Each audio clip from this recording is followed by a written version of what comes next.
সন্তান 5 মাস গর্ভে আসে, মাতৃস্তনে দুগ্ধ আসে, তাহলে মা কি নিজে নিজে তৈরি করেছে? মা যদি নিজে করলো বাবা, একটা যে মা সন্তানের জননী হয়নি সেই মাকে একবার বলে দেখো তো পারে কিনা? কখনো পারবে না। কেন পারবে না? একদিনের একটা বাচ্চা জন্মগ্রহণ করে সে কি খাবে তার ভাবনা তার মা ভাবলো না, আত্মীয় পরিজন ভাবলো না, গ্রাম প্রতিবেশী ভাবলো না। বুঝতে হবে, জানতে হবে বাবা, এটা কলিযুগ। কলিযুগে যাগযজ্ঞ নয়, ব্রত পূজা নয়, ধ্যান তপস্যা নয়। কেউ যদি যজ্ঞ না করে, কেউ যদি উপবাস না করে, কেউ যদি বার ব্রত না করে, কেউ যদি পূজা অর্চনা যদি নাও করে, মহাপ্রভু বললেন কলির মানুষের অসুবিধা না, কিন্তু একটা জিনিস তাদেরকে করতে হবে, কি? হরে নাম হরে নাম হরে নামৈব কেবলম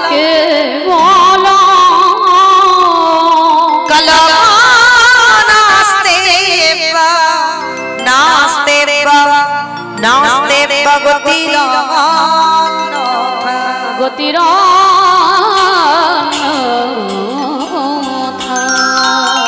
কলির মানুষের হরিনাম ছাড়া কোনো গতি নাই, কোনো গতি নাই, কোনো গতি নাই। একমাত্র ভাব পারাপারের সম্বল হলো মা এই হরিনাম। আপনারা প্রশ্ন করবেন মৌমিতা, ও সবাই বলে যায়, যত যত কীর্তনিয়ার মুখে কীর্তন শুনি, যত ভাগবত পাঠকের মুখে ভাগবত শুনি, ওই একটাই কথা বলে, বলে হরিনাম করো, হরিনাম শোনো, হরিনাম বলো, ভগবানের জন্য একাদশী করো, ভগবানের জন্য চরণে তুলসী দাও, তুলসী গাছে জল দাও, ও ছাড়া আর কোনো কথা নেই। কিন্তু মাইরা, এই যে কীর্তনিয়ারা আমরা বলে যাচ্ছি, হরিনাম ছাড়া কলির মানুষের কোনো রাস্তা নেই। ভালো করে একটু বিচার করে দেখেন তো, বাস্তবে কীর্তন শুনতে বসেছেন, ওই জায়গাটা বড় ধন্যাতি ধন্য জায়গা। কারণ এই জায়গাটা আপনারা দেখছেন মা উঁচু জায়গা, কিন্তু আদৌ নয়। আপনাদের জায়গাটা উঁচু, এই জায়গাটা নিচু। কেন? নববিধা ভক্তির মধ্যে আগেই তো বলছে শ্রবণ, তাহলে আগে আপনাদের জায়গা, পরে কিন্তু এই জায়গাটা। তাহলে ওই জায়গাতে বসে বাবা ঠিক ঠিক যদি ভগবানের নাম শোনার মতো শোনা যায়, আমরাও বাবা মহারাজ পরীক্ষিতের মতো আমাদেরও গৌর গোবিন্দ কৃপা হয়ে যায়। নিতাই গৌর প্রেমানন্দে হরি বল। তাহলে ওই জায়গাটা ধন্যাতি ধন্য জায়গা, কোনো আজেবাজে জায়গা নয়। আর মনে করো না মা, এটা আপনাদের এই যে ডিহিবেরিয়া, এটা কোনো সাধারণ জায়গা এখন নয়। এই যতক্ষণ হরিনাম হয়নি, খোলকরতালে ধ্বনি হয়নি, ততক্ষণ বাবা আলাদা জায়গা ছিল। কিন্তু এটাই নবদ্বীপ, এটাই এখন বৃন্দাবন। কেন? ভক্ত পদধূলা আছে, এখানে বৃন্দা দেবী আছে, এখানে খোলকরতালে ধ্বনি আছে। তাহলে এটা তো মিথ্যা নয়। তাহলে এই জায়গাতে বসে বাবা একটু কীর্তন শুনতে গেলে অনুভব করতে হবে, বিচার করতে হবে। এই যে কীর্তনিয়ারা বলে যাচ্ছে বাবা হরিনাম ছাড়া মানুষের কোনো রাস্তা নাই, ভালো করে দেখেন তো মা, বিচার করে রাস্তা আছে? যদি থাকতো বাবা, যে যত বড় ধনী হোক না কেন, যার যত টাকা থাকুক না কেন, যার যত পয়সা থাকুক না কেন, শেষের দিনে মনে রেখে কেউ তোমার আপন নয়। এইটা যে যত তাড়াতাড়ি জানতে পারবে বাবা, তত তাড়াতাড়ি তার লাভ হবে। কেউ তোমার আপন নয়, যতই বলো না কেন, ছেলে আমারে, মেয়ে আমারে, জায়গায় আমারে, জমি আমারে, বৈভব আমারে, বন্ধু আমার, কিন্তু মনে রেখো ভাই, এ জগতে কেহ কারোর না। যেমন এসেছো খালি হাতে, তুমি যাবে খালি হাতে। তোমার শেষের দিনে সঙ্গীর সাথী কেহ হবে না। যেমন এসেছিলে তুমি হাতে কিছু নিয়ে আসোনি, আর যেদিন তুমি মায়ামোহ সংসার ছেড়ে চলে যাবে, সেদিনও কিন্তু তুমি কিছু নিয়ে যাবে না, সাথে যাবে শুধু তোমার কর্মফল। এই যে কতজন ভক্তরা আজকের এই দামোদর ব্রত আমরা পালন করছি, কতজন ভক্ত দামোদর মাসে আমরা ভগবানের চরণে দীপদান করছি, কতজন ভক্ত আমরা এই দামোদর মাসে নিরামিষ আহার করছি, কতজন ভক্ত আমরা সাধু সঙ্গ করলাম, কতজন ভক্ত আমরা ভক্ত সঙ্গ করলাম, কতজন ভক্ত আমরা একাদশী উপবাস পালন করি। আর কারা কারা ভগবানের একনিষ্ঠ ভক্ত, এই ভালো ভালো কর্মগুলো তোমার সাথে যাবে।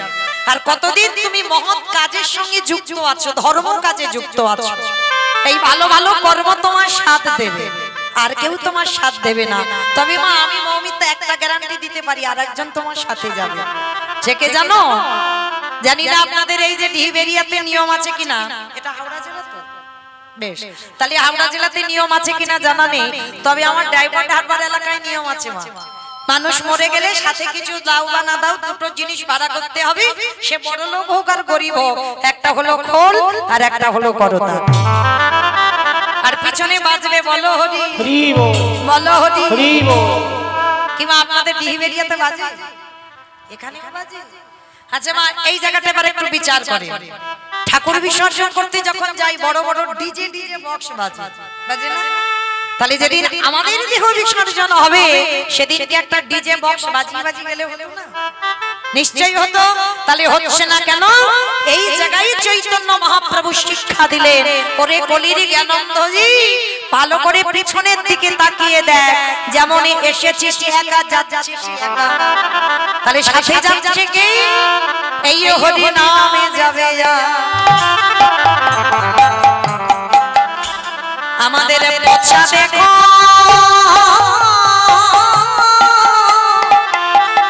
দেখো যা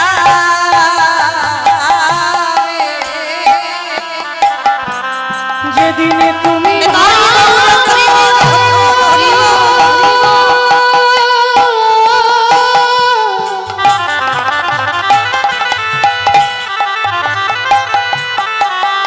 যেদিনে তুমি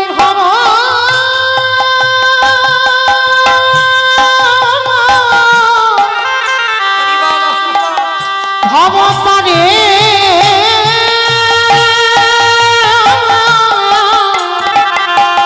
পাঠে যাবে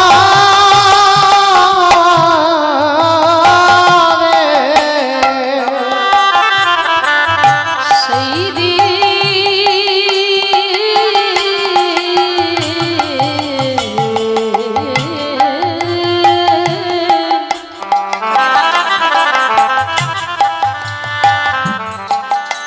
সেই দিনে নামে যাবে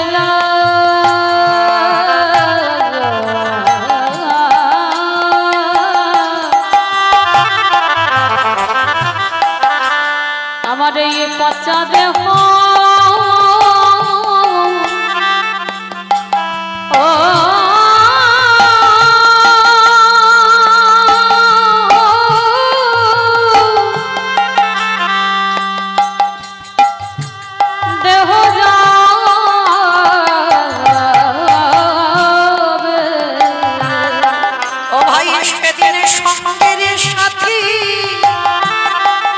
তোমার কেহ হবে না, যেদিনে খাঁচা ছেড়ে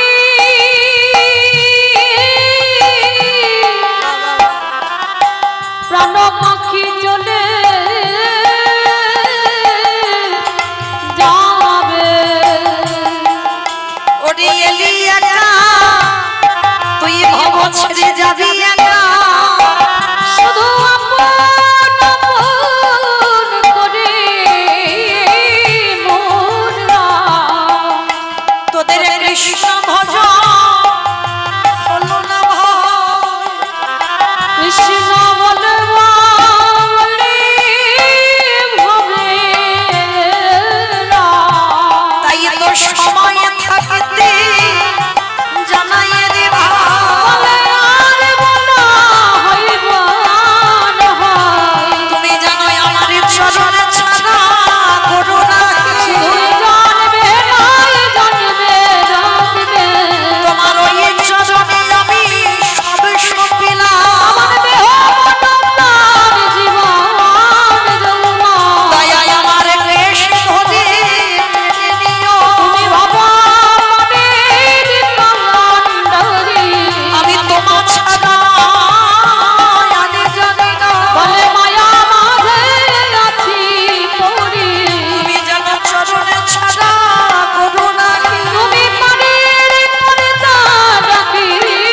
একবার হরি ভজন করে রে মা, আনন্দে হরি হরুণ হরি আনন্দে হরি বলে নামে যাবে যা, এই পচা দেহ যাবে। অমাইরা যে যতই বলুক না কেন আমি তোমায় 1 কিলো ভালোবাসি, 2 কিলো ভালোবাসি, 5 কিলো ভালোবাসি, কেউ তোমায় ভালোবাসে না। ভালো যদি বাঁচতে হয় একজনই বাসে, তিনি হলেন আমার বিশ্বের স্রষ্টা মালিক ভগবান। যদি বলে বাবা এত বড় কথা কেন বললাম, বলেন তো প্রত্যেকের ভালোবাসায় কোনো না কোনো কিছু চাওয়া পাওয়া আছে, কিন্তু আমার ভগবানের ভালোবাসায় বাবা কোনো চাওয়া পাওয়া নেই। ভক্তকে নিঃস্বার্থভাবে ভালোবাসে। কেন না ভক্ত আসার আগে বাবা আমার ভগবানই তো ভেবে রেখেছে। আপনারা প্রশ্ন করবেন কেন মৌমিতা জন্ম নিয়ে তো আমার মার কোলে বসেছি, মার দুগ্ধ পান করেছি, তাহলে আমার মা আমার জন্য ভেবেছে? বলে না, ওটা তোমার মা ভাবেনি।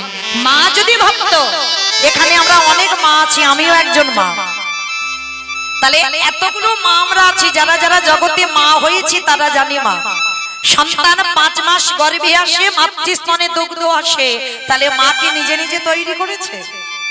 মা যদি নিজে করলো বাবা, একটা যে মা সন্তানের জননী হয়নি সেই মাকে একবার বলে দেখো তো পারে কিনা? কখনো পারবে না। কেন পারবে না? একদিনের একটা বাচ্চা জন্মগ্রহণ করে সে কি খাবে তার ভাবনা তার মা ভাবলো না, আত্মীয় পরিজন ভাবলো না, গ্রাম প্রতিবেশী ভাবলো না, ভেবেছিল কে না আমার বিশ্বের স্রষ্টা মালিক ভগবান। তাহলে একদিনের বাচ্চা কেমন খেলে তবে সে খেতে পারবে? কতটুকু লবণ, কতটুকু টক, কতটুকু মিষ্টি, কতটুকু ঝাল, কতটুকু গরম, কতটুকু ঠান্ডা দিলে তবে একটা স্তনদুগ্ধ তৈরি হয়। আজ পর্যন্ত কোনো বৈজ্ঞানিক গোটা করতে পারেনি, করেছে আমার বিশ্বের স্রষ্টা মালিক ভগবান। তাহলে এই জায়গাটা ভেবে দেখেন মা, যে আমাদের আসবার আগে আমাদের কথা ভাবে, তাহলে তার মতো কি বন্ধু আর পৃথিবীতে কেউ হবে গো? ওই জন্য চরণ ধরে বলে যাই, পৃথিবীতে সবাইকে ভুলে যাব, কোনদিন যেন ভুল করে আমার ভগবানের চরণ ভুলে যেও না। কারণ ওর মতো বন্ধু তুমি পৃথিবীতে আর একজন পাবে না। তুমি একদিন যদি ঘর থেকে চলেও যাও মা, সন্ধ্যা যদি একদিন না পড়ে, তবু কিন্তু আমার ওই ছেলেটা বলবে না যে কালকে আমার খেতে দিসনি, তুই আত্মীয় বাড়িতে গেলি কেন। কিন্তু একদিন তুমি বাবা স্বামীর রান্নাতে একটু লবণ দিয়ে দাও তরকারিতে, সঙ্গে সঙ্গে তো কত মুখ নাড়া শুনতে হবে। কই ভগবানের জন্য রান্না করি, একটু হয়তো ঝাল বেশি হয়েছে বা নুন বেশি হয়েছে, কোনদিন ভগবান এসে বলেছে আরে আমার তরকারিতে এত লবণ দিলি কেন? ভগবান বললেন কে কে দিল আমি দেখিল, এই জগতের সংসারে আমি ভগবান হয়েছি বটে, আমি শ্বেত পাথরের মন্দিরে চাই না, আমি বড় রজনীগন্ধার মালা চাই না, আমি দামি দামি অলংকারে সাজতে চাই না। ভগবান ভক্তের কাছে কি চাই জানো? বলির জি তোরা সংসার করবি বলে জগতে গেলি, সংসার কর, অসুবিধা নাই, কিন্তু দিনের মধ্যে একেবারে আমার চরণে বসে কিছু দিতে হবে না, দামি দামি ফল মিষ্টির ডালা আমায় দিতে হবে না, রজনীগন্ধার মালা দিতে হবে না, দামি দামি পোশাক দিতে হবে না, আবার শ্বেত পাথরের মন্দিরও করতে হবে না। তাহলে কি দিবি? আমার চরণে বসে। যদি ভক্ত নয়ন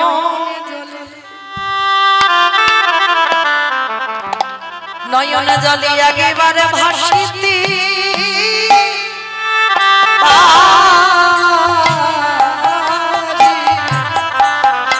কৃষ্ণ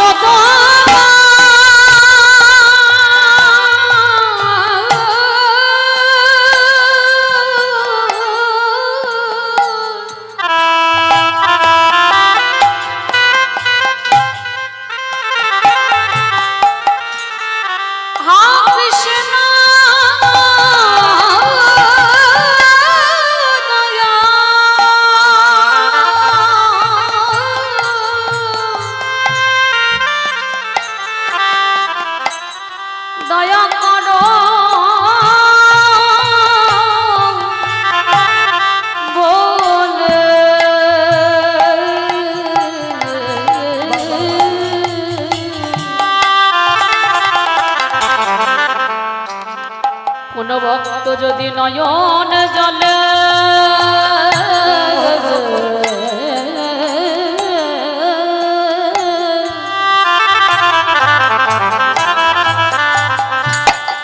নয়নে জলে ডাকিতে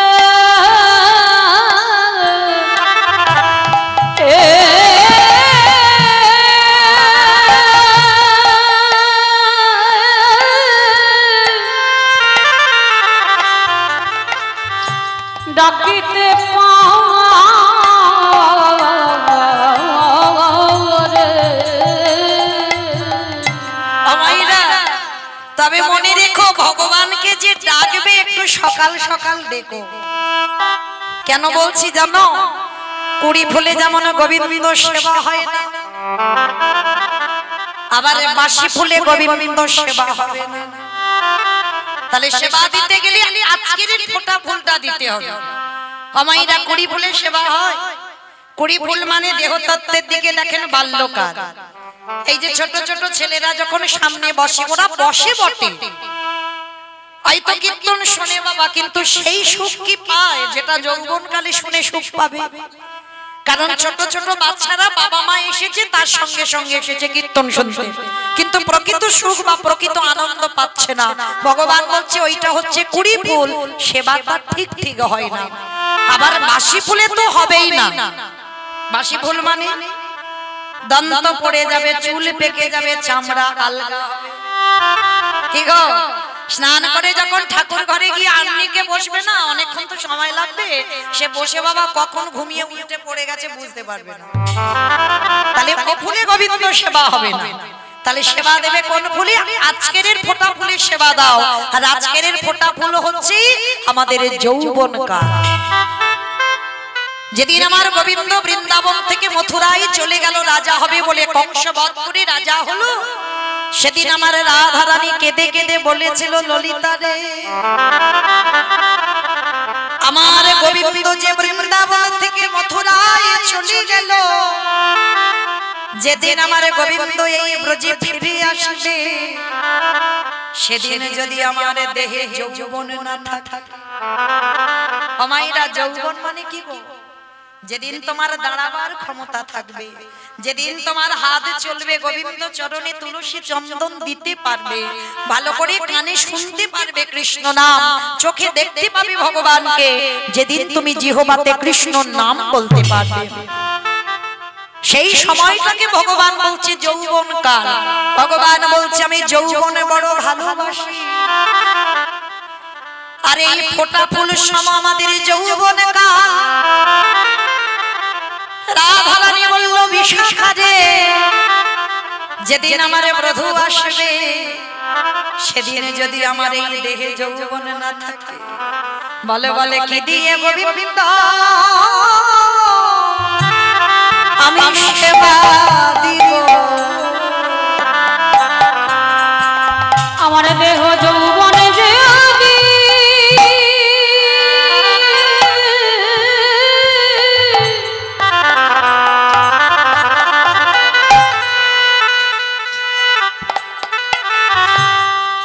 আমার দেহ যৌবনে যদি ফুরায়ে গেল, ললিতা ললিতা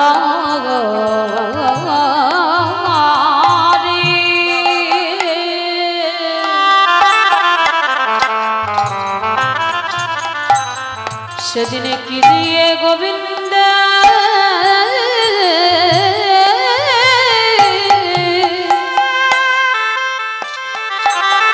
গোবিন্দের সেবা করিব? ওরে ললিতা রে, ওরে ললিতা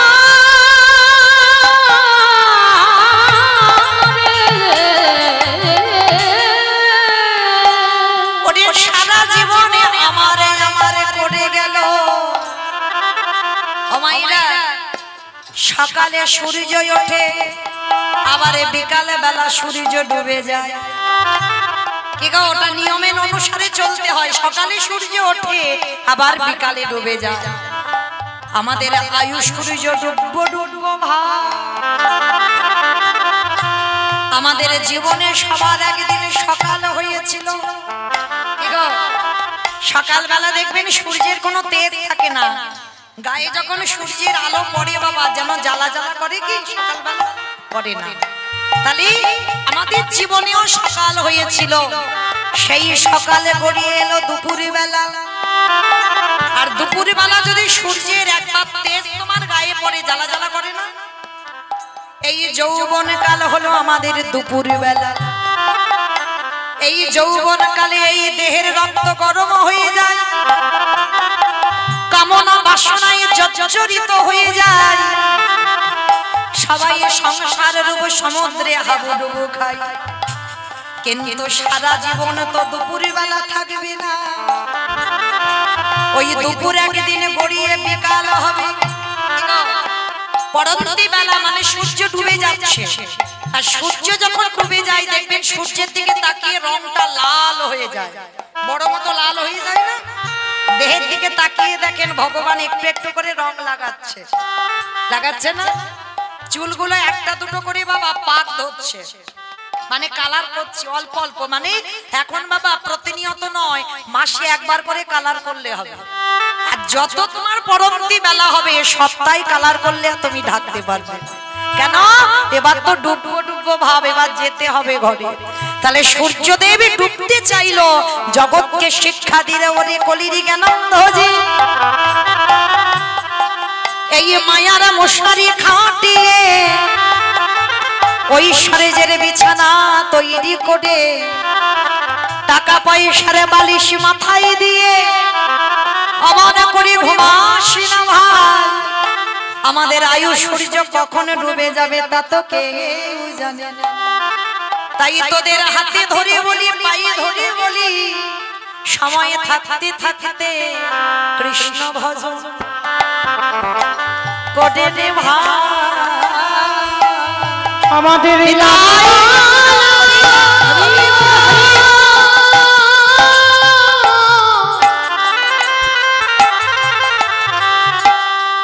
আমাদের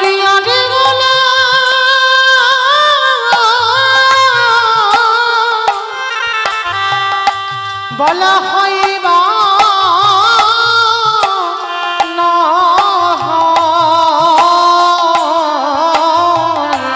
বলে সময় থাকতে বলে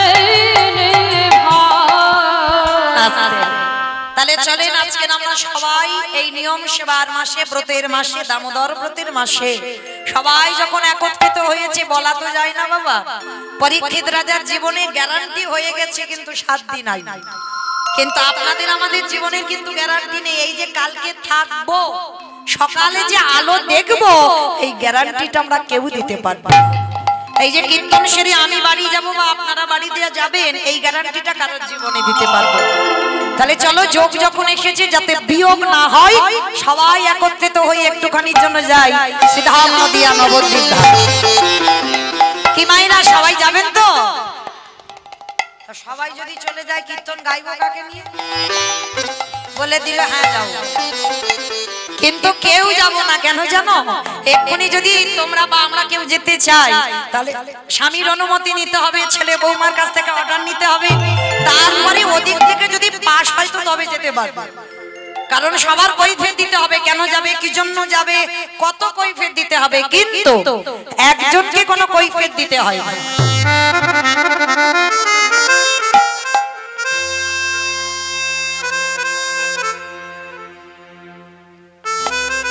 রাধে অশোক প্রামাণিক তিনি আমার রাধারানীর চরণে এই মালাটা দান করেছেন। প্রেম সে একবার বলেন নিতাই গৌর প্রেমানন্দে হরি হরি। তো চলেন আজকে আমরা তালিমাইরা দেহ কারো যাবে না, কারণ দেহকে যেতে গেলে অনেক ঝামেলা আছে। এই রাত্রেবেলা দেহ যাবে যাবে না, কিন্তু একজন খুব স্বাধীন। বলো তো সে কে? মন। বা মন, এই মনকে কারোর কাছ থেকে বাবা কারোকে কৈফিয়ত দিতে হয় না, কারোর কাছ থেকে অর্ডার নিতে হবে না, অনুমতি নিতে হবে না, ও স্বাধীন। এক্ষুনি তুমি চোখ দুটো বন্ধ করে মনে করো সেই মায়াপুর ইস্কনে একবার যাব, সুরধনী গঙ্গা স্নান করব। চোখ দুটো বন্ধ করে মনে করো সেখানে মন চলে যাবে। কারণ জগতে যত যানবাহন আছে বাবা, মনের থেকে দ্রুত আর কেউ নেই, তাই না? এক্ষুনি চোখ বন্ধ করে বলো আমি বাঁকে বিহারী লালকে একবার দর্শন করব, বৃন্দাবন। তাহলে উত্তরপ্রদেশ এই হাওড়া জেলা থেকে একটুখানি রাস্তা নয়, সোজা মন সেখানে চলে যাবে। তাহলে এত তাড়াতাড়ি যত বাবা প্লেন যাক না কেন এত দ্রুত যেতে পারবে না। তাহলে চলো থাক আমাদের দেহগুলো এখানে, মনগুলো নিয়ে যাব সেই সুরধনী গঙ্গার তীরে। কি মা যাবো তো? বেশ, তাহলে চলো সরধরি গঙ্গার তীরে গিয়ে দেখবো সত্যতে নারায়ণ, ত্রেতাতে রাম, দাপরে কৃষ্ণ, কলিতে হলো গৌরাঙ্গ। যার অবতারী ভগবান এসেছে, এইবার সেই কৃষ্ণ কিন্তু কলিযুগে গৌর হলো।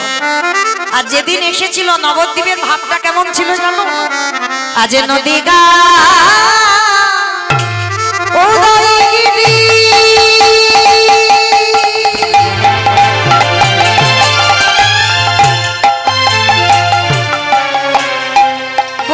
চন্দ্র গোবর হরি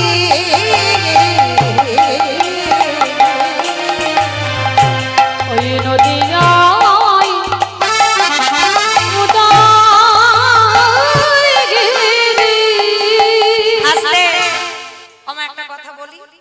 ঝগড়া করতে গেলে প্রথমে করে নেওয়া ভালো, আর মাঝ রাস্তায় যদি ঝগড়া করি তাহলে তো মারামারি হবে। তাহলে আগে বলে নি, এই কীর্তন শুনতে গেলে প্রভুর জন্য একটু কাজকর্ম করতে হয়। তবে আমার মতো নাচতে হবে না, গাইতে হবে না, কিছু বলতে হবে না। তিনটে ধ্বনি, শঙ্কর ধ্বনি, উলুর ধ্বনি, আর যাদের যাদের হাত এসেছে, সবার এসেছে তো, যাদের এসেছে কই একবার দেখাও। নিতাই গৌর প্রেমানন্দে হরি বল, হরি বল, হরি বল। বাহ, খুব ভালো, তার মানে সবার হাত এসেছে। কি মায়ের একটু উলুধ্বনি হবে তো, কই একবার করে দেখাও। মামা পিছন থেকে হচ্ছে না কেন? একটু দা উলুধ্বনি সবাই, বিশেষ করে এই ব্রতের মাসে একটু প্রেম সে উলুধ্বনি। আজ নদী গা উদয়গিরি আমাদের গোলামি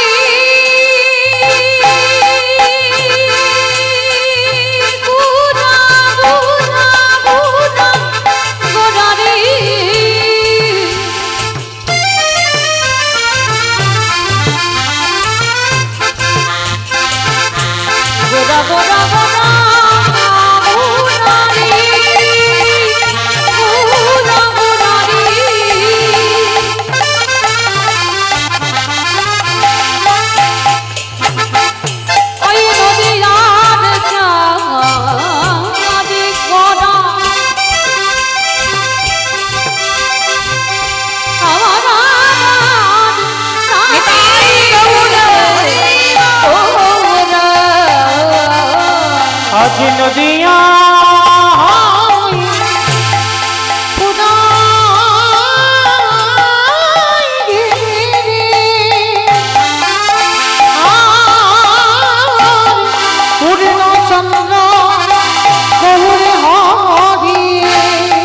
আজ কৃপা করে হইল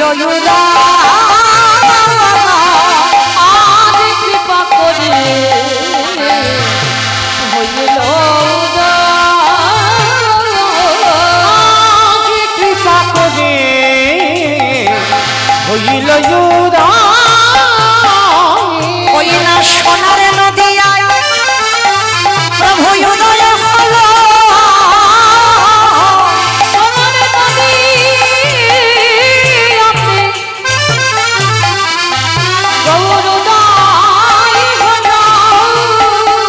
ওই না রাধি দয়া কত বলে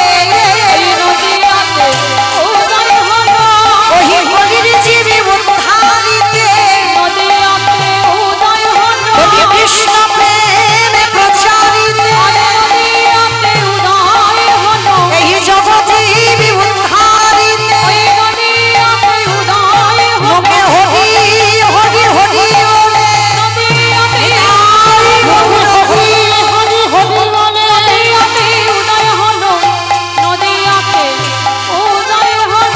কৃপা করে হইল তাহলে নদিয়ার ভাগ্যাকাশী বৃন্দাবনের কৃষ্ণ কলিতে গৌরাঙ্গ হলো। ভাইরা এবার একটু মন দিয়ে শুনবেন কেমন? এবার একটু আমি বলবো কেমন, মন প্রাণটা যেন একেবারে কীর্তনে থাকে, যেন সংসারে আর না যায়, যতক্ষণ হরিবাসরে থাকবো। এই যে কৃষ্ণ গৌর হয়ে এলো, সাধারণ কোন ভক্তের ডাকে আসেনি মা, একজনের ডাকে এসেছিল। সে কে? না শান্তিপুরের মাটিতে পুরো অদ্বৈত আচার্য গোসাই। কিন্তু এখানে প্রশ্ন আমাদের একটাই, পৃথিবীতে বাবা ভক্ত তো অভাব নেই, হাজার হাজার আছে, লাখ লাখ আছে, কোটি কোটি ভক্ত আছে, কিন্তু একজনের ডাকে কেন আজকের কৃষ্ণ গৌর হয়ে এলো? আবার যিনি আমার চৈতন্য মহাপ্রভুর থেকে 52 বছরের বড়, এক দুদিনের বড় নয় বাবা, 52 বছরের বড়। আর শুধু বড় নয়, আমার ভগবানকে আনবার জন্য 12 বছর মানে 1 যুগ তুলসী ভাসিয়েছিল। তাহলে তিনি কেমন ব্যক্তি ছিল, কতটা তার মধ্যে পাওয়ার ছিল বা কতটা ক্ষমতা ছিল, যার জন্য বাবা 12 বছর তুলসী ভাসিয়ে কৃষ্ণকে গৌর করে আনলো। ভক্ত তাকেই বলবে যে সমাজের জন্য কষ্ট পায়, এটাই হলো ধর্ম বাবা। তুমি সবার মঙ্গলের জন্য চিন্তা করো, সবার জন্য ভাবো। আমি কি করে ভালো থাকবো, আমি কি করে সুখে থাকবো, এটা ভক্তের লক্ষণ নয়। সবাই ভালো থাক জগতে, সবার ভাবনা যে ভাববে। আর ভক্তদের লক্ষণ তো এটাই, কারোর জীবনে যেন ক্ষতি না হয়। তা যে অদ্বৈত আচার্য সমাজের মঙ্গলের জন্য, জগতের মঙ্গলের জন্য 12 বছর তুলসী ভাসিয়েছে, প্রভু তুমি ব্রজ ছেড়ে এই নদিয়ায় আসো, কারণ জগৎ জীবকে উদ্ধার করতে হবে। তাহলে বাবা আজকের আমরা জানবো যে মানুষটার ডাকে কৃষ্ণ গৌর হলো, সে মানুষটার মধ্যে এতটাই ক্ষমতা ছিল, এতটাই পাওয়ার ছিল, জগতে কি ভক্তের অভাব ছিল? তাহলে ওই মানুষটার ডাকে আসলো কেন? তাহলে জানবো যার একটা নাম ছিল মৃত্যুঞ্জয়। এমনি এমনি তো ভগবান আসেনি গো, ওই ব্যক্তিটা তো মৃত্যুঞ্জয়। মাগো মৃত্যুঞ্জয় কোন ঠাকুরকে বলে? কালী ঠাকুর, কালী ঠাকুর। দেখো যে খিচুড়ি স্কুলে যায়নি নাকি কালী ঠাকুরকে মৃত্যুঞ্জয় বলে? হরি বল। শিব ঠাকুর পরম বৈষ্ণব, ত্রিলোকের বড় বৈষ্ণব, ভগবান আখ্যা দিয়েছে, কোনো মানুষ নয়, আমাদের মতো কোনো সাজা বৈষ্ণব নয়। ভগবান আখ্যা দিলেন ত্রিলোকের বড় বৈষ্ণব, আর সেই বৈষ্ণব যার একটা নাম হচ্ছে মৃত্যুঞ্জয়। কেন না মৃত্যুকে জয় করেছিল। এমন কি বাবা ভগবান কৃষ্ণ, ভাগবত বলছে ভগবান কৃষ্ণকে দেহত্যাগ করতে হলো জরা ব্যাধির তীরে, সমস্ত দেবদেবীকে দেহত্যাগ করতে হলো, কিন্তু শুধু পরম বৈষ্ণব বাবা ভোলানাথ মৃত্যুকে জয় করেছিল। সত্য যুগে মরণ হয়নি, ত্রেতা যুগে মরণ হয়নি, দ্বাপর যুগেও মরণ হয়নি। আর সেই বাবা কলিকালের রূপটা পরিবর্তন করে নাভা দেবীর গর্ভে জন্ম নিল কমলাক্ষ। কিন্তু এই জায়গায় আমরা জানবো বাবা, সত্য ত্রেতা দ্বাপরেতে শিব হলো, কলিতে কেন ওই অদ্বৈত আচার্য হলো বা ছোটবেলায় কমলাক্ষ হলো? কেন? শিব হলে কি অসুবিধা হতো? নিশ্চয়ই হতো না। অনেক অনেক ভক্তরা বলছে, বলে হ্যাঁ হতো, কারণ কলিযুগ তো। এই যে টাম দিয়ে কথা মানে কি, এই কলিযুগ তো মানে টাম দিচ্ছে মানে কি কলি নাকি ভালো নয়? কি মা আপনারা কি বিচার করে ভাবেন কলি ভালো নয়? কলির ছেলে মেয়েরা ভালো নয়, কলি কোনোদিন খারাপ নয়। ভগবান সত্যযুগকে ধন্য বলেনি, ত্রেতাকে ধন্য বলেনি, দ্বাপরকে ধন্য বলেনি, কিন্তু কলিযুগটাকে বলছে ধন্য কলিযুগ। কেন বললো? সত্যযুগে ভগবান দেখেন চক্র হাতে নিয়ে হিরণ্যাক্ষ হিরণ্যকশিপুরকে মেরেছে, যারা শাস্ত্র জ্ঞানী এখানে। আবার দেখেন রাম অবতারে রাবণ কুম্ভকর্ণকে মেরেছে। দ্বাপর যুগে তো বাবা অবন্তী, আমার থেকে আপনারা বেশি জানেন। কংস, শিশুপাল, দন্তবক্ষ, কালিয়না, পুতনা, অকাসুর, বকাসুর, অরিষ্টাসুর, মানে শুধু মারামারি করলো। কই বলতে পারবে ভগবান কলিযুগে কাউকে মেরেছে? বেটা মার খেয়েছে, মারেনি। কেন? এবি অস্ত্র না ধরিব, প্রাণে কারে না মারিব, প্রেম দিয়ে চিত্ত শুদ্ধি করিল সংহার। ভগবান বললেন কলির মানুষ এত ভালো, এদের জন্য আমার তীর ধনুক নিতে হবে না, এদের জন্য আমার চক্র ব্যবহার করতে হবে না, এদের জন্য আমার বাঁশিও নিতে হবে না। তাহলে এদের একটু নাম আর প্রেম দিলে কলির জীব উদ্ধার। তাহলে বুঝলাম কি বাবা কলি ভালো। তাহলে কলি যদি ভালো হলো, তাহলে শিব ঠাকুর কেন আসতে পারছে না কলিযুগে শিব রূপ ধরে? এই জায়গাটা শুনতে হবে। যতই আমরা শিব চতুর্দশী করি, আর যতই আমরা শ্রাবণ মাসে 1 মাস ব্রত করি, যতই বাবার মাথায় জল দাও, বাবা কলিযুগে শিব রূপটা ধরে আসে। কেন আসেনি? এই কেনর কথা জানতে গেলে একটুখানি যাব আমরা মহাভারত। কারণ ঘটনাটা তো ঘটলো বাবা মহাভারতে। এই মহাভারতে বাবা যুধিষ্ঠির মহারাজ করেছিল রাজস্বয় যজ্ঞ। এই রাজস্বয় যজ্ঞে ভগবান কৃষ্ণ সবাইকে দায়িত্ব দিয়েছিল। আর দায়িত্ব বুঝিয়ে দিয়ে যেই না কৃষ্ণ দাঁড়িয়েছে, যুধিষ্ঠির মহারাজ ডাকছে, কৃষ্ণ কৃষ্ণ, তুমি তো সবাইকে দায়িত্ব বুঝিয়ে দিচ্ছ, ও কৃষ্ণ তুমি নিজে কোনো দায়িত্ব পালন করবে না? ভগবান আমার মুচকি হেসে বলছে, দাদা আমি এই যজ্ঞে তো সবাইকে দায়িত্ব বুঝিয়ে দিয়েছি, আর আমার জন্য আলাদা করে দুটো দায়িত্ব রেখে দিয়েছি। সে কি, সবাইকে তুমি একটা করে কাজ, আর তুমি তোমার নিজের বেলা দুটো কাজ, কি কাজ করবে কৃষ্ণ? বলে, জানো দাদা, এই জগৎ সংসারে সর্বাগ্যে সবার আগে জগতে যত যত ভক্ত এই যজ্ঞে আসবে, সবার প্রথমে আমি নিজের হাতে তাদের চরণ যুগল ধৌত করে দেব। ছুটে উঠেছে, অসম্ভব কৃষ্ণ, তুই কি আর আমি কি এটা আমি ভালো করে জানি, আর তুই কি না যারা যারা আসবে, কে ছোট জাত কে নিচু জাত, জাতের বিচার করবি না, তুই সবার পা ধোয়াবি। ভগবান মুচকি হেসে বলে, দাদা আমার কোনোদিনই জাতের বিচার ছিল না, কোনোদিনই ছিল না, ওটা মানুষ করে, ওটা আমার পক্ষে নয়।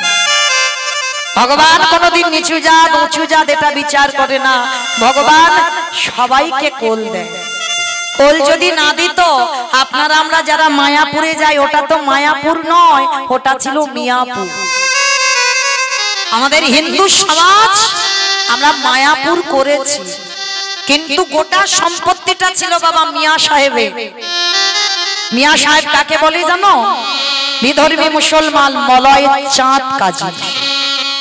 এই কাজীর নাম হচ্ছে মিয়া সাহেব। এই মলয় চাঁদ কাজী বাবা প্রথম থেকে এই হরিনামে বিদ্বেষী ছিল, মানে হরিনাম পছন্দ করত না। হিন্দুরা যেখানে হরিনাম করত, গিয়ে খোল করতাল ভেঙে দিত, করতালগুলো সুরধনী গঙ্গায় ফেলে দিত, আর বড় বড় লাঠি দিয়ে এই খোলগুলো মেরে ভেঙে দিত। নবদ্বীপের মানুষরা একেবারে খেপে উঠেছিল। নিমাইয়ের কাছে গেল, নিমাই আমরা হরিনাম করি বলে, আমরা কৃষ্ণ নাম করি বলে ওই কাজী আমাদের হরিনামে বাধা দেয়। মহাপ্রভু বলেছিল, বেশ তোমরা চিন্তা করো না, কালকের এর একটা ব্যবস্থা করে দেব। কাজী সাহেব ওই খোল করতাল ভেঙে রাত্রি বাড়িতে গিয়ে ঘুমিয়েছে। আর ভগবান কি করেছে জানো? একেবারে বুকের উপরে চড়ে বসেছে কাজী। দেহটা মানুষ, মুখটা পশুর মতো। কোন রূপ গো? গণেশ ঠাকুর। গণেশ ঠাকুর না, নরসিংহ। বাহ, নরসিংহদেব ওই রূপটা ধরে কাজীর বুকের উপরে চড়ে বসেছে। বলল, কাজী তুমি আমার ভক্ত প্রাণে ব্যথা দিয়েছ, তুমি আমার হরি নামে বাধা দিয়েছ। শোনো কাজী, আজকের আমি তোমাকে আদেশ করে গেলাম, আজকে থেকে তুমি হিসাব করে রাখবে 1 মাস। 1 মাসের মধ্যে এই রকম দিনে আমি তোমার প্রাণ নিতে আসবো। স্বপ্নটা দেখেই বাবা সকালবেলা কাজী ছুটলো নিমাইয়ের চরণে। মৃত্যুকে কেনা ভয় পায়। কাজী চরণ ধরে বলল, নিমাই আমি ভুল করেছি বাবা, আমি অন্যায় করেছি। আমি কথা দিলাম আজকের পর থেকে কোনোদিন আমি আর এই হিন্দুদের হরি নামে বাধা দেব না। শুধু বাধা দেব না নয়, আজকে থেকে আমি মুসলমান হতে পারি, আমি তোর এই হরি নামে যোগ দেব। সকালবেলা করে নিমাই হরিনাম করে, মুসলমান কাজী এসে হরিনামে যোগ দেয়। তাতে কি হলো? মুসলমান সমাজ খেপে উঠেছিল যে আমাদের কাজী হিন্দুদের হরিনামে যোগ দিচ্ছে। তাতে কি হলো? সমাজ কাজীকে এক ঘরে করে দিয়েছিল। শুধু এক ঘরে করলো না, বলেছিল কাজীর মৃত্যুর পর আমরা কেউ কবরস্থানে নিয়ে যাব না। কাজীকে কবর দিয়ে কেউ আমরা কবরে একটা ফুলও দেব না। কাজীর মৃত্যুর সময় যদি পিপাসায় ছটফট করে, আমরা কেউ কোনোদিন কাজীর মুখে একটু জলও দেব না। ছুটলো নিমাইয়ের চরণে। নিমাই শুনেছিস, আমি তোকে ভালোবাসলাম বলে, তোর হরি নাম ভালোবাসলাম বলে আমার সমাজ আমাকে এক ঘরে করে দিল। বলল আমার মৃত্যুর পর আমাকে কেউ কবর দেবে না। ভগবান হেসে বলেছিল দরকার নেই কারোর, যে আমারে চাই তারে আমি চাই, আর যে আমারে না চাই তারে আমি না চাই। কি গো, অনেকেই আমরা বলি না টাকা পয়সা থাকলে শেষের দিনে সব দেখভাল থাকবে, ভুল ধারণা তোমার। আমরা বলি একটা পুত্র সন্তানের দরকার, শেষের দিনে আমার মুখে পিণ্ডি দেবে। কে গো গ্যারান্টি দিতে পারবে যে তোমার পিণ্ড দেবে? কে গো গোবিন্দ ঘোষের কথা একবার ভেবে দেখে, স্ত্রী ছিল, পুত্রও ছিল, চিরজনমের মতো ভগবান সব কেড়ে নিল। শেষে ভগবান নিজেই সন্তান হয়ে গোবিন্দ ঘোষের উদ্দেশ্যে পিণ্ড দান করল। কে বলেছে হয় না? সে কি ভগবান ছিল? আপনাদের মতো তো ভক্ত ছিল। তাহলে তারা যদি পারে, আমরা কেন পারি না গো? কারণ আমাদের সেই ভাবটা নেই, সেই ভাবনাটা তো আমাদের নেই। তো মহাপ্রভু কাজীকে বলল দরকার নেই, তোমার কবর দেওয়ার জন্য আমি আছি। তুমি আমায় ভালোবাসো যখন, ভাবলে কি করে শেষের দিনে আমি তোমার পাশে দাঁড়াবো? কাজীর যখন বার্ধক্য দশা এলো, পিপাসার জলের জন্য ছটফট করলো, কোনো মুসলমান এলো না। ভগবান নিজেই গিয়ে কাজীর মুখে জল দিল। কাজী যখন শেষ নিঃশ্বাস ত্যাগ করলো, ভগবান নিজে কোলে করে নিয়ে কাজীকে কবর দিতে গেল। যে জায়গাটা মায়াপুর ঢুকতে আগে স্টপেজে আছে বাবা, বামন পুকুর, অনেকে হয়তো দেখেছে। এই বামন পুকুরে কাজীকে কবর দেওয়া হলো। শুধু কবর দিল না, কাজীর একটা আক্ষেপ ছিল বাবা, যে আমার কবরে কেউ একটা ফুলও দেবে না। ভগবান ওই কাজীকে কবর দিয়ে কাজীর কবরের উপরে একটা চাঁপা ফুলের গাছ পুঁতেছে। আজও গিয়ে দেখবেন এত এত ফুল পড়ে, মনে হয় যেন কাজীর কবরটাকে কেউ সাজিয়ে দিয়েছে। সেগুলো জগৎকে জানাবার জন্য আজও কিন্তু বাবা গাছটা বেঁচে আছে। যারা যাবেন একবার মায়াপুরে ঢুকতে আগে স্টপেজে বামন পুকুরে দাঁড়িয়ে কাজীর সমাধিতে একবার প্রণাম করো। মুসলমান হতে পারে, তারা তো গৌর কৃপা পেয়েছে। পরশমণির পরশে যেমন লোহা সোনা হয়, ঠিক তদ্রূপ আমার ভগবান যে গাছটাকে নিজের হাতে পুঁতেছে, একবার অন্তত পরশ করে আসবে। কেন জানো? ওখানে যে গৌর পরশ লেগে আছে। তাহলে আমার ভগবান মুসলমানকেও মুসলমান বলে ঘৃণা করতো না, সবাইকে কোল দিয়েছে, সবাইকে প্রেম দিয়েছে। ভগবান ভক্ত ভেবে সবাইকে আশ্রয় দিয়েছে। কিন্তু আমরা বড় বড় বৈষ্ণবরা বাবা, আমরাই ঘৃণা করি মানুষ মানুষকে। কিন্তু না, আমার ভগবান কোনোদিন ভক্তকে ঘৃণা করে, সবাইকে প্রেম দিয়েছে, নাম দিয়েছে। তাই তো আজকে যুধিষ্ঠির যজ্ঞে ভগবান বলছে, যুধিষ্ঠির দাদা, সবার আগে আমি সবার পা ধোবার ব্যবস্থা করব। তা যুধিষ্ঠির মহারাজ বলছে, কৃষ্ণ এত তো আমার যজ্ঞে কাজ ছিল, তা তুমি হঠাৎ পা ধোয়াবে কেন? কি বাবা, ভগবান কি এমনি এমনি পা ধোয়াচ্ছে? নিজের জন্য শুধু না, অপরকে শিক্ষা দিতে চাইল। নিজে আচরি ধর্ম জীবের শিখায়, নিজে না করলে ধর্ম জীবকে শিখানো না যায়। কি গো মা, যারা শিক্ষার জায়গায় দাঁড়ায় তাদের নিজেদের যদি শিক্ষাটা না হয়, নিজে যদি কৃষ্ণ বলে না কাঁদে, তাহলে অপরকে কাঁদাবে কি করে? নিজে যদি সাধুগুরু বৈষ্ণবদের সম্মান না করে, তাহলে তার কথা শুনে বাবা কিছু শিক্ষা হবে বলে মনে হয়? তাহলে আগে নিজের আচরণ ঠিক করতে হবে, তবে তো অপরকে শিক্ষা দেবে। তাই তো কৃষ্ণ দয়াময় নিজে পা ধোয়াচ্ছে। কেন? আপনাদের আমাদের শিক্ষা দিল, ওরে কলির জি, তোরাও আমাকে দেখে শেখ।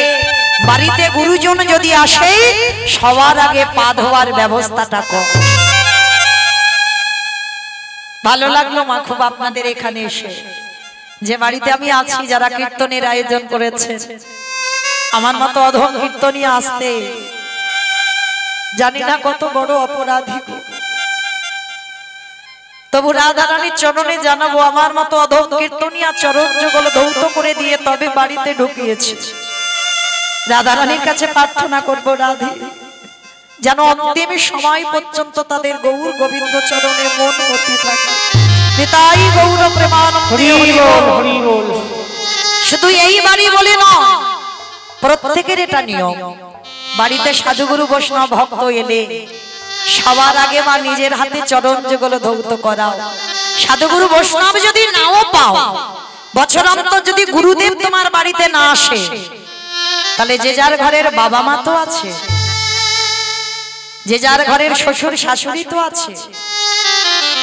চেষ্টা করো মা বৎসরে একবার। অনেকে কথাটা শুনে বাবা একটু হাসে, কিন্তু আমি হাসির কথা বলিনি গো, এটা তো আমার কথাই নয়। ভগবান কৃষ্ণ সুদামাকে বলে রেখেছে, সুদামা সবার আগে বড় গুরু তো যে যার ঘরের বাবা মা, তারপরে গুরু হলো শিক্ষা গুরু, দীক্ষা গুরু, তারপরে গুরু হলাম আমি ভগবান। তাহলে এই জগতে তো ভগবান কোনোদিন বলেনি সবার আগে আমি বড় গুরু, সবাইকে শিক্ষা দিল সবার আগে বাবা মা। আর এই পৃথিবীতে মনে রেখো মা, সারা বছরই একটা দিন, যেমন তুমি ভগবানকে প্রতি বৎসরান্তর পূজা অর্চনা করো, ঠিক সেই রকম একবার বাবা মাকে সিংহাসনে বসিয়ে এমনি করে মালা গলায় দিয়ে নিজের হাতে চরণ যুগল ধৌত করে একবার বছরে নিজের হাতে বাবা মাকে খাইয়ে দিও। কেন জানো? যে ছোটবেলা থেকে নিজে না খেয়ে তোমাকে কত যত্ন করে খাইয়েছি।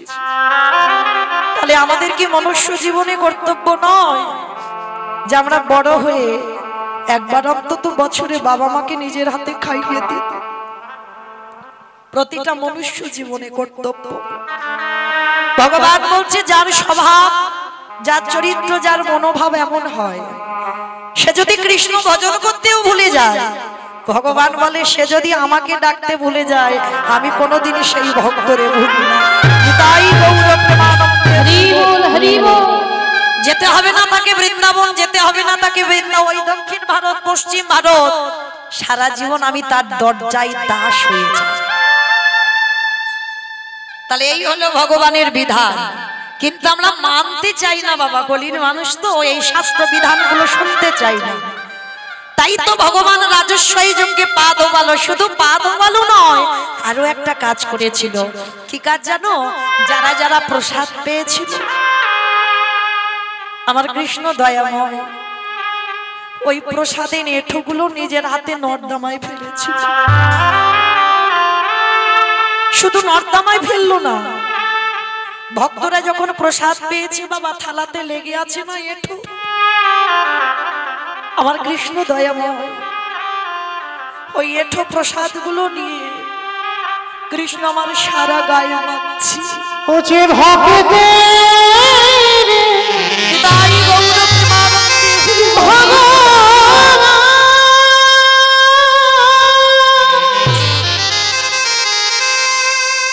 ওছে ভক্ত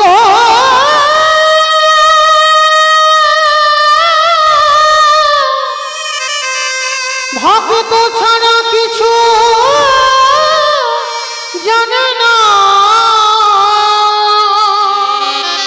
কৃষ্ণ তাই তো যুগে যুগে, এটা তুই কি করছিস? ও যে ভক্তের কাছে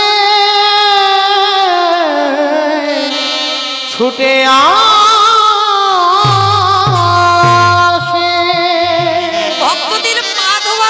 মেনে নেওয়া যায়, ভক্তদের এঁঠো পাতাগুলো ফেলছিস মেনে নেওয়া যায়, কিন্তু কৃষ্ণ তুই এঁঠো গায়ে মাখছিস কেন? সঙ্গে সঙ্গে ভগবান বললেন, যুধিষ্ঠির দাদা, এই জগতে সবাই পাবে করে, সবার পাপের বিধানে আমি কৃষ্ণ দয়াময় করি। কিন্তু জানো দাদা, এই জগতে আমি হলাম মহাপাপী। কি বললি তুই? নিজেকে বলছিস মহাপাপী? বলে হ্যাঁ, সবাই তো পাপ করে আর আমি তো করেছি মহাপাপ। সে কি তুই মহাপাপ করেছিস কৃষ্ণ? তা কি এমন পাপ করেছিস? বলে শোনো দাদা, আমি যে অপরাধ করেছিলাম ওই অপরাধটা করেছিলাম ত্রেতা যুগে রঘুপতি রামচন্দ্রের অবতারে। রাম অবতারে পাপ করেছিলিস? বলে হ্যাঁ। বলে জানো দাদা, আমি নিজের হাতে একটা মণিপুত্রকে হত্যা করেছিলাম। মণিপুত্র সে কে? বলে বিশ্বের সবার মনির ছেলে, যার নাম ছিল রাবণ রাজা। ওমা কৃষ্ণ, তুই এটা কি বলছিস? রাবণ রাজাকে মারলে পাপ হয় জীবনে? হ্যাঁ, আর তুই বলছিস সেই রাম অবতারে রাবণকে মেরে পাপ হয়েছে। চুপ কর। বলে দাদা, এই জায়গায় তো সব গন্ডগোল। সবাই বলে রাবণ নাকি ভালো লোক নয়। কি গো মাইরা, রাবণ ভালো লোক না খারাপ লোক গো? ভালো লোক। হাই ভগবান, মায়েদের মাথার গন্ডগোল হয়েছে। রাবণ নাকি ভালো লোক? এখন যে ভগবানের বউ চুরি করে নিয়ে যায় সে কোনোদিন ভালো লোক হয়? কি গো, যে ভগবানের বউ চুরি, যে রাবণের একটা দুটো বউ নয় 10,000 বউ রইল, তবু কিন্তু ভগবানের বউয়ের দিকে নজরটা পড়লো কেন?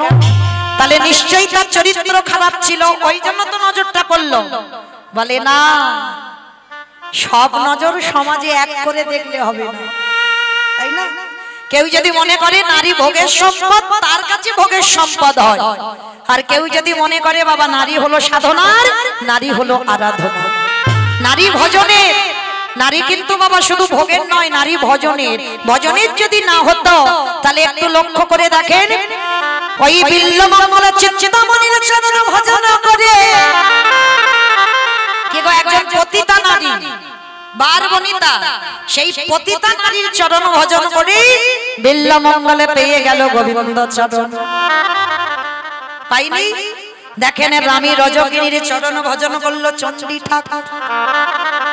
কি গো একটা নারীর চরণ ভজন করে, এই চণ্ডী ঠাকুর তো কালী সাধক ছিল, রানীর চরণ ভজন করে গোবিন্দ চরণ পেয়ে গেল।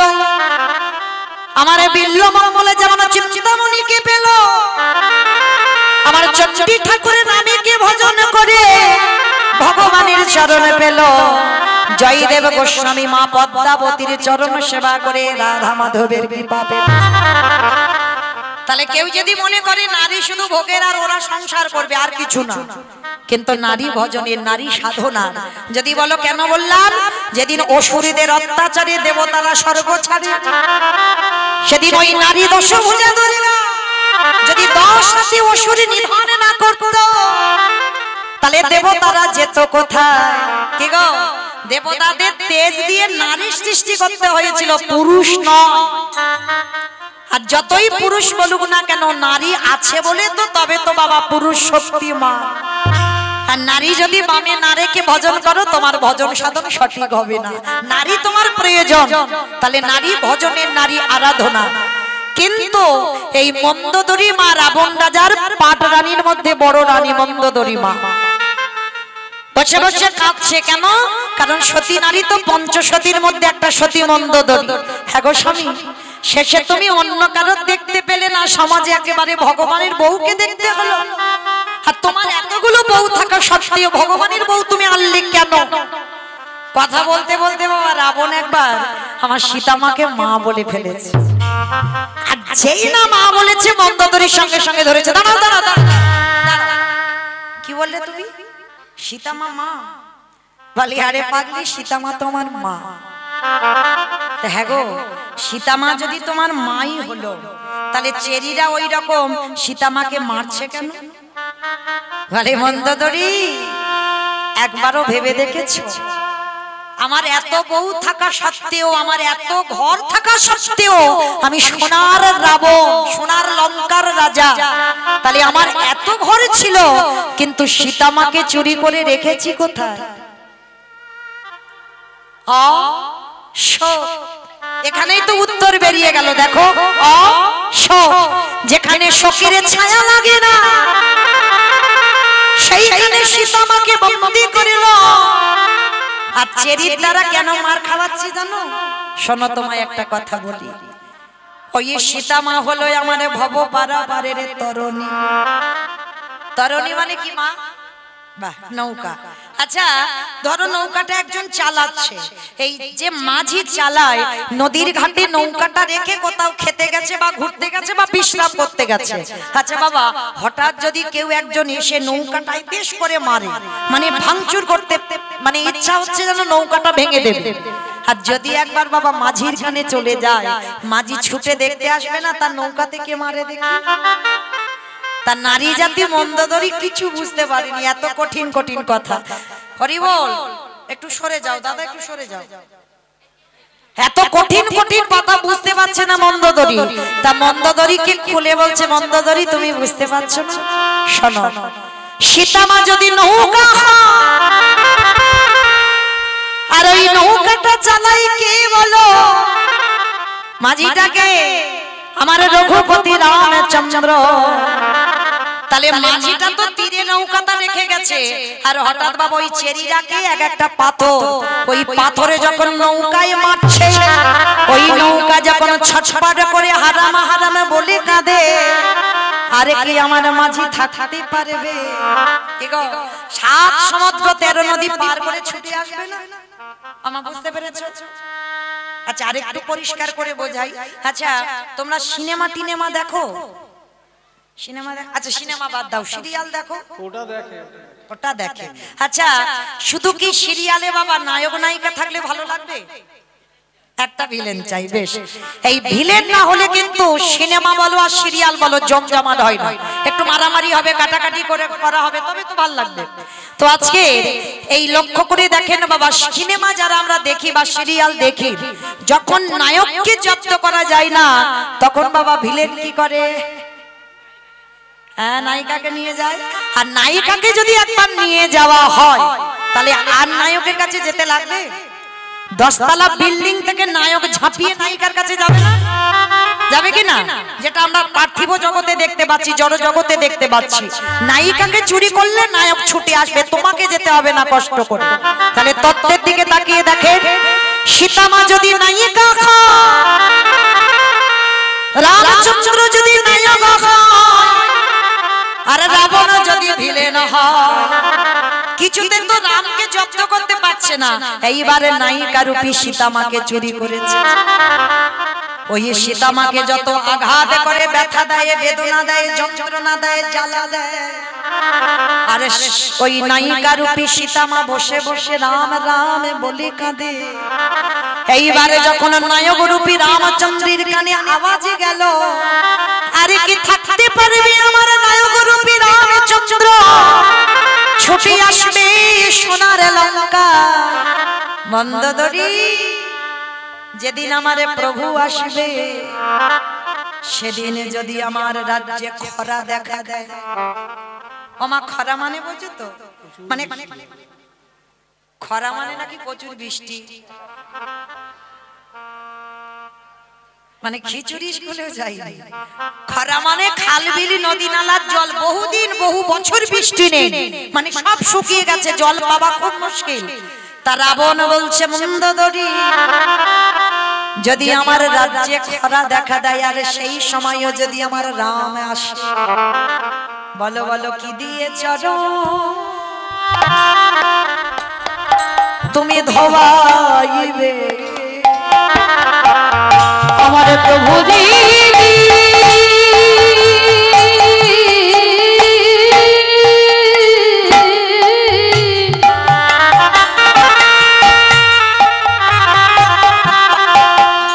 আমার প্রভু যেদিন এই লঙ্কা আসবে, আমার রাজ্যে তো কোথাও জল নেই, কি দিয়ে ধোয়াবে? সেদিন কি দিয়ে প্রভু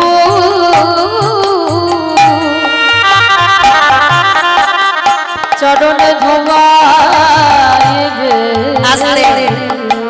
জানো মন্দোদরী, আমি কিন্তু কাঁদি না, তোমার মতো আমি বোকা নয় যে কেঁদে কেঁদে জলগুলো অপচয় করবো যেখানে সেখানে। আমি আটকে রেখে দিয়েছি, কেন জানো? যেদিন আমার প্রভু আসবে, সেদিন যদি আমি কোথাও জল না পাই, আমার রামচন্দ্রের চরণ যুগলে বুকে নিয়ে সেই দিন আমি কি করিব জানো, আমার চোখের জলে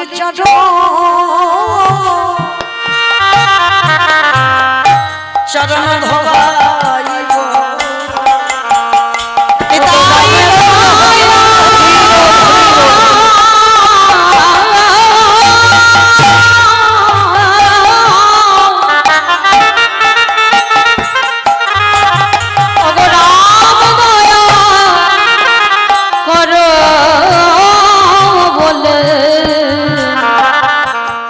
সেদিন চোখের জলে চরণ ধোয়াইব। তাহলে ভাইরা লক্ষ্য করে দেখেন, সেই রাবণকে মারলো, রাবণকে মেরে আমার রামচন্দ্রের সর্বশরীরটা পাপী হলো। সকাল বোধন দুর্গা পূজা করেই তো রাবণ নিধন হলো। আজকের সেই রাবণকে মেরে রামচন্দ্র পাপ করলো, মাথা থেকে পা পর্যন্ত রামচন্দ্রের পাপী হয়ে গেল। সেই পাপটা ত্রেতা যুগে ধোবে সুযোগ পাইনি, সুযোগটা পেল কবে? কৃষ্ণ অবতারে যুধিষ্ঠির রাজস্বই যোগে। কি মাইরা যেখান থেকে গিয়েছিলাম আমার সেখানে ফিরলাম, মনে পড়ছে তো? বেশ, চলো আবার এখান থেকে যাই। ভগবান কৃষ্ণ বলছে যুধিষ্ঠির দাদাকে, দাদা আমি রাবণকে মেরে যে পাপটা করেছি সেই পাপটা খণ্ডন করব তোমার যজ্ঞে। ও মাইরা, তাহলে এইটুকু শুনে কি বুঝলাম? যদি আমরা তো মানুষ মাত্রে পাপ করব, আর পাপী যখন হলাম, তাহলে বাবা পাপ থেকে মুক্তি পেতে গেলে সাধুগুরু বৈষ্ণব দেখলে তাদের চরণ ধোয়াও। তাও যদি না পারো, বৈষ্ণবদের উচ্ছিষ্ট পাতা একটু পরিষ্কার করো। তাও যদি না পারো, বৈষ্ণবদের এঁঠো নিয়ে একটু গায়ে মেখে নাও। আর নিলেই কোটি কোটি জন্মের অপরাধ থেকে আপনারা আমরা মুক্ত। তাই এবার ভগবান কৃষ্ণ যজ্ঞে দাঁড়িয়েছে, যজ্ঞে দাঁড়িয়েছে, আর যেই না দরজায় দাঁড়িয়ে সবাই আসছে একে একে, আর প্রত্যেকের পা ধোয়ায় কৃষ্ণ যজ্ঞের ভিতরে ঢোকায়। এমন সময় অগ্নিদেব, পবনদেব, বরুণদেব, ইন্দ্র, ইন্দ্রাণী, ব্রহ্মা, সাবিত্রী, শিব, দুর্গা সব পরপর লাইন দিয়ে আছে।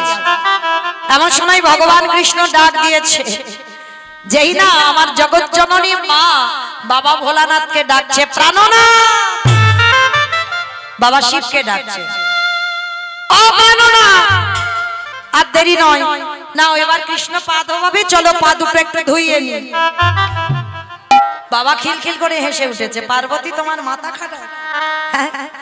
কৃষ্ণ পা ধোয়াবে আর আমাদের মতো পাপীর পা দুটো বাড়িয়ে দেবো? শোনো, তোমার যদি এত ধোয়াবার ইচ্ছা হয় তো তুমি লাইনে দাঁড়াও, কিন্তু আমার পা তোমার কৃষ্ণ ধোয়াতে পারবে না। এই কথা বলে মা দুর্গাকে লাইনে রেখে বাবা বেলাইনে চলে গেছে। আর আড়ালে গিয়ে মনে মনে চিন্তা করছে, কৃষ্ণের চোখে কি করে ধুলো দেব, কি করে ধুলো দেব। হ্যাঁ হয়েছে। বাবা কি করেছে জানো? পিছনে আড়ালে গিয়ে দুম করে একটা কুকুর হয়ে গেছে। কারণ জগতে যত পশু পাখি আছে বাবা, কুকুর হচ্ছে সব থেকে প্রভু ভক্ত। ওর মতো প্রভু ভক্ত আর কেউ হবে না। তার পিছনে আড়ালে গিয়ে বাবা কুকুর হয়েছে, আর কুকুর হয়ে মনে মনে চিন্তা করছে এইবার কৃষ্ণের চোখে ধুলো দিয়ে যেতে হবে। আর ভগবান তো নিচু হয়ে পা ধোয়াচ্ছে। আর এই জায়গায় আমার বৈষ্ণব ঠাকুরের একটু বোঝার ভুল হলো, কৃষ্ণের চোখ তো চারদিকে ঘুরে ঘুরে বেড়াচ্ছে। কি মাইরা, এই যে আমি দাঁড়িয়ে আছি, মোটামুটি দেখতে সবাইকে পাচ্ছি, কিন্তু সব কি দেখা যায়? পিছনে যারা বসে আছে কীর্তন শুনছে কি শুনছে না, কি গল্প করছে কি বসে বসে, আমি তো কিছু বুঝতে পারছি না। তবে আমার চোখে ধুলো দেওয়া যায়, কিন্তু যে ছেলেটা বাঁশি হাতে, অত সোজা নয়। সেই ইন্দ্রের থেকে বেশি চোখ চারদিকে ভগবানের ঘুরে ঘুরে বেড়াচ্ছে। কে কি করছে দেখতে হবে, খাতা কলমে হিসাব করে সময় মতো ঘরে দিতে হবে। তাই এবার কি করেছে, ভগবান হেড হয়ে পা ধোয়াচ্ছে, আর ওদিকে কুকুর রূপ ধরে বাবা ভোলানাথ পিছন থেকে আসছে। আর এসে কৃষ্ণ যেই নিচু হয়েছে, পায়ের মাঝখান দিয়ে কুকুর রূপী ভোলানাথ সবে মাথাটাকে, আর যেই না দিয়েছে ভগবান চালাকি করে হাঁটু দুটো নিয়ে কুকুরের কানের কাছে এইবার দেখ কেমন লাগে। এইবার যত চেপে ধরে কুকুর কি করবে, কেউ কেউ বারবার বলছে কৃষ্ণ ছেড়ে দে, কৃষ্ণ ছেড়ে দে, কৃষ্ণ ছেড়ে দে। বলে ছাড়বো বলে ধরি নাই। হে বৈষ্ণব গোসাই, হে বৈষ্ণব গোসাই,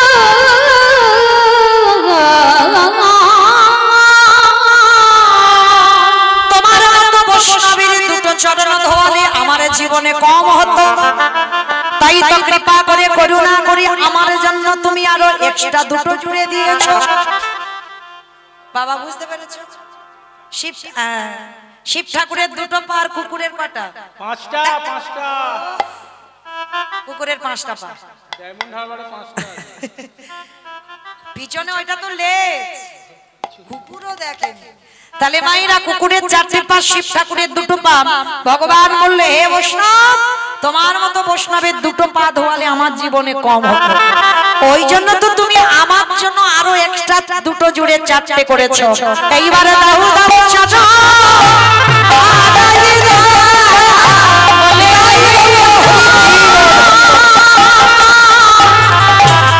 বৈষ্ণব গোসাই,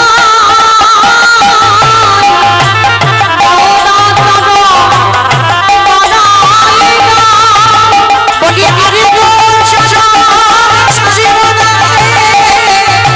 বলে দাও বলি এই তো ধরে বৈষ্ণবের চাচা বলি আরে গো চাচা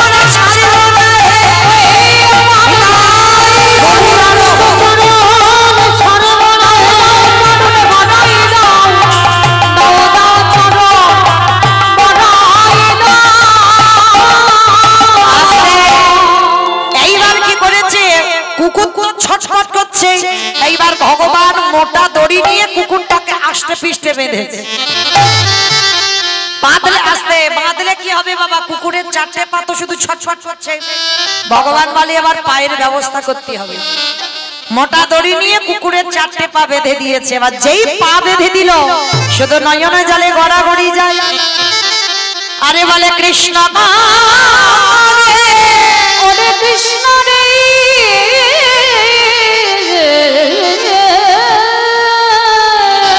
এই কান বলছি না বলছি তোর চরণে অন্যায় করেছি, ক্ষমা করে দে। চুপ, কথা হবে না, শুধু দেখে যাও আমি কি করি। এইবার চারটে পা বেঁধেই সবার পা ধোয়াচ্ছে বাবা ঘটিতে করে জল দিয়ে। আর বৈষ্ণবের বেলা কি করেছে জানো, ভগবান পর্যন্ত বৈষ্ণবকে কোন জায়গায় দিয়েছে দেখে। আর আপনারা আমরা সেই বৈষ্ণবের পিছনে খুঁত ধরে ধরে বেড়াই। হরি বল। পারবো না কিন্তু বাবা খুঁত ধরতে ছাড়বো না। অপরাধ নেবেন না, চরণ ধরে বলে যাই যেন আমাদের দুর্গতিটা যেন ওই চপল গোপালের মতো না হয়। কথা বলো না ঠিক আছে, কিন্তু বৈষ্ণব অপরাধী যেন হয়ে না যায়। কারণ ভগবান পর্যন্ত সচিমা অপরাধ করেছিল এই অদ্বৈত আচার্য চরণে। কারণ শুধু একটা কথা বলে ফেলেছিল, ও অদ্বৈত নয়, ও হলো দ্বৈত। এই কথা বলার জন্য ভগবান নিজের মাকে ক্ষমা করেনি। আর আপনারা আমরা তো তুচ্ছ। মনে রেখো, বৈষ্ণবে দাঁড়িতে যদি হয় ক্ষুদ্র অপরাধ,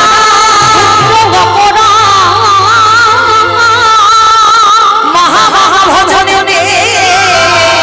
করে যায়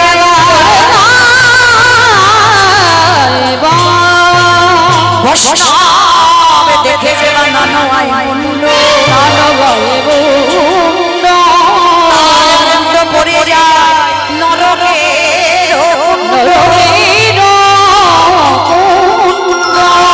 বৈষ্ণব অপরাধ করে যে গঙ্গা স্নানে যায়, কত পাবনে গঙ্গা তারে দেখে দূরে সরে যায়।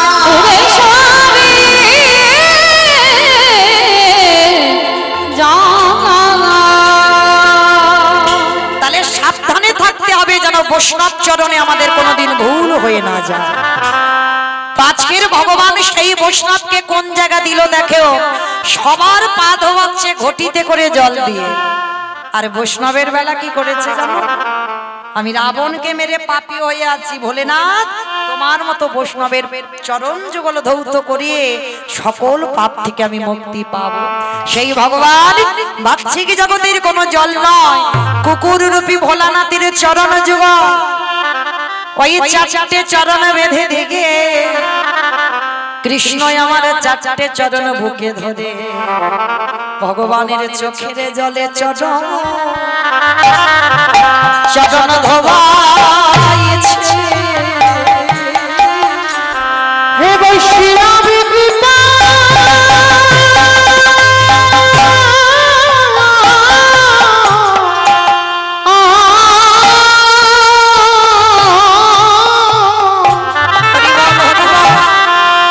হে বৈষ্ণব কৃপা কারো বলে চোখের জলে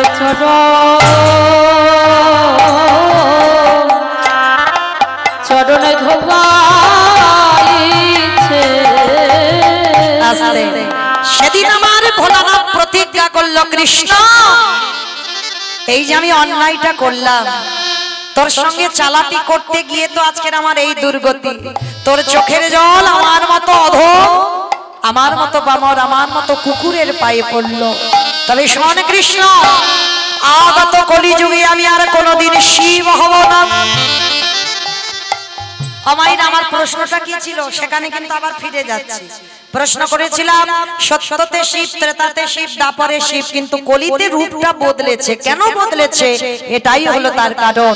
কৃষ্ণ রে আগত কলিকালে আমি হব অদ্বৈত আচার্য, অদ্বৈত আচার্য। আরে তুই হবি আমার কৃষ্ণ নয়, তুই হবি আমার নদীয়ার নিমাইছা। আমি 12 বৎসর তুলসী ভাসিয়ে তোকে আহ্বান করব, আমি তোর থেকে 52 বছরের বড় হব। আর শোন, আমি যখন তুলসী ভাসিয়ে তোকে ওই ব্রজ ছেড়ে নদীয়ায় নামাবো, আর আমার ডাকে যেদিন নদীয়ায় আসবে, যেদিন আমি শান্তিপুর থেকে তোর সঙ্গে দেখা করতে যাব, যেদিন তুই আর আমি দুজনে মুখোমুখি হব, আজ যেমন রাজস্বাই যজ্ঞে তোর চোখের জ্বালা কুকুরের চরণে পড়ল, এই কুকুরই যেমন তোর কাছে ঋণী হয়ে গেল। আমি কথা দিলাম কৃষ্ণ, যেদিন তোর সাথে আমার প্রথম সাক্ষাৎ হবে, পরে আমি সেই দিন আমি তোর চরণ যুগল আমি ধৌত করে দেব। আজকে সেই প্রতিজ্ঞাটা আজকের পালন হলো। আজকের কলিকালে সেই 52 বছরের বুড়ো যিনি ডেকে আজকের আমার কৃষ্ণকে গৌর করে আনলো। আর এনে কি বললো জানো? কেহ বলে পুরাবেতে রাবণ দিলা, কেহ বলে পুরাবেতে। আমা উলু কই? মাঠে মাঠে দাও উলুধ্বনি দাও একটু। কেহ বলে পুরাবেতে রাবণ দিলা, কেহ বলে পুরাবেতে আমার গোলামি,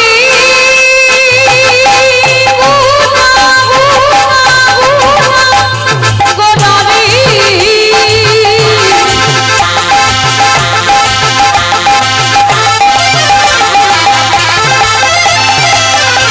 গোলা গোলা গোলা গোলারি, গোলা গোলারি।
কৃষ্ণ সেই তো জগন্নাথ অবশ্যই তো যাব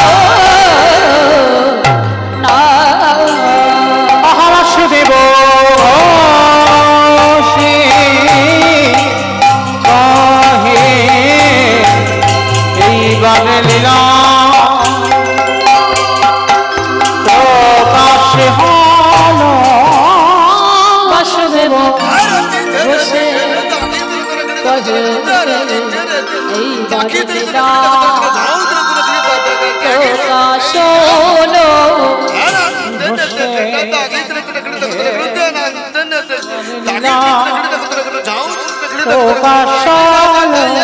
বাসুদেব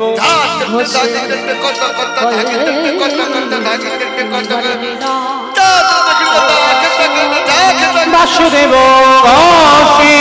করে এইবার লীলা প্রকাশ হলো বাসুদেব বসে কহে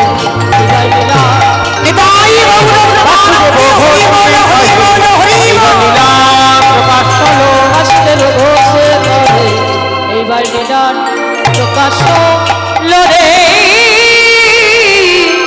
বাসুদেব বসে কহে জানি তাই চলুন আজকে আমরা সবাই এই স্থান পরিত্যাগ করে একটু যাব মধুময় ধাম বৃন্দাবন ধাম। তো মায়েরা সবাই দেখে একটু প্রেম সে সবাই একটু বলেন তো গৌর সুন্দরী কি ধ্বনিটা হলো কি এটাও জয় বললাম ধ্বনিটা হলো কি এটা নাকি জয় এটা জয় নয় একটু প্রেম সে ধ্বনি দিতে হবে এত জোরে দাও কত দূর শোনা যাবে বাগনান শোনা যাবে বাগনান নাকি বলে গাদিয়ারা 58 গেট ওমা যাবে ওগুলো যাবে শোনা যাবে যাবে মানে মানে স্পিড আছে বিশ্বাস আছে যাবে আচ্ছা যাদের আওয়াজ যাবে কই একবার দেখি যারা যারা আমার ভগবানকে ভালোবাসে একবার হাত দুটো তোলো তো দেখি একবার সবাই পিছন থেকে আমার দাদা ভাই বাবা ঠাকুর ভাইরা যারা যারা আছে যারা দাঁড়িয়ে আছে চরণ ধরে নিবেদন সবাই একসঙ্গে দেখি একবার প্রত্যেকে বলবেন কেমন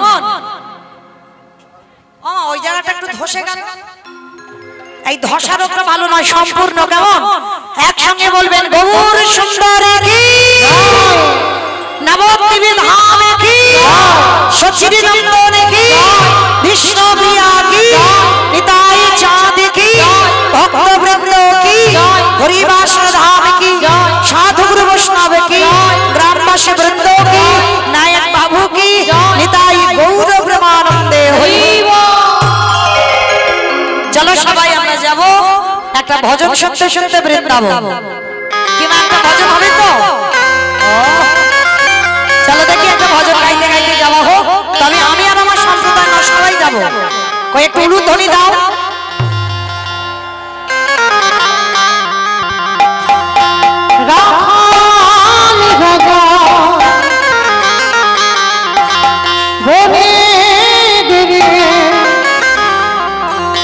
কোথায়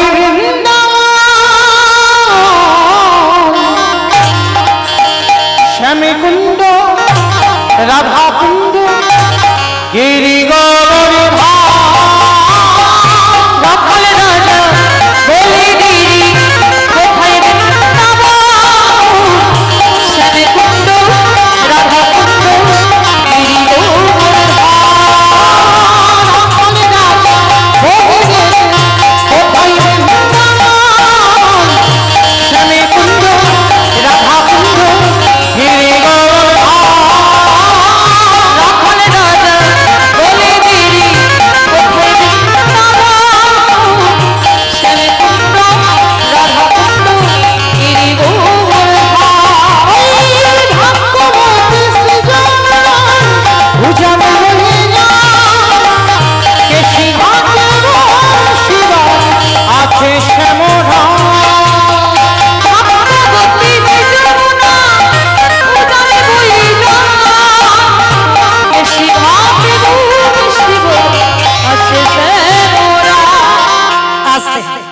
তো মাইরা আমি আর আমার সম্প্রদায় যাব আর আপনারা যাবেন না কেউ যাবেন না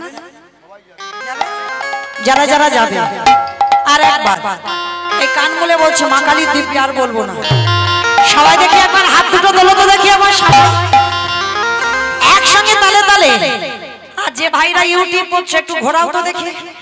আছো কেউ নাকি সে সব হাওয়া ঘোরাও একবার, কারণ অনেকক্ষণ আমাকে দেখিয়েছো, তখন বুঝতে পারবে ওরা তো দুদিন পরে এইগুলো ছাড়বে মোবাইলে, তখন বুঝতে পারবে কার হাত উঠেছে আর কার ওঠেনি। একটু ক্যামেরাগুলো ঘুরিয়ে দাও, সবাই একসঙ্গে তালে তালে করো তালি, কেমন?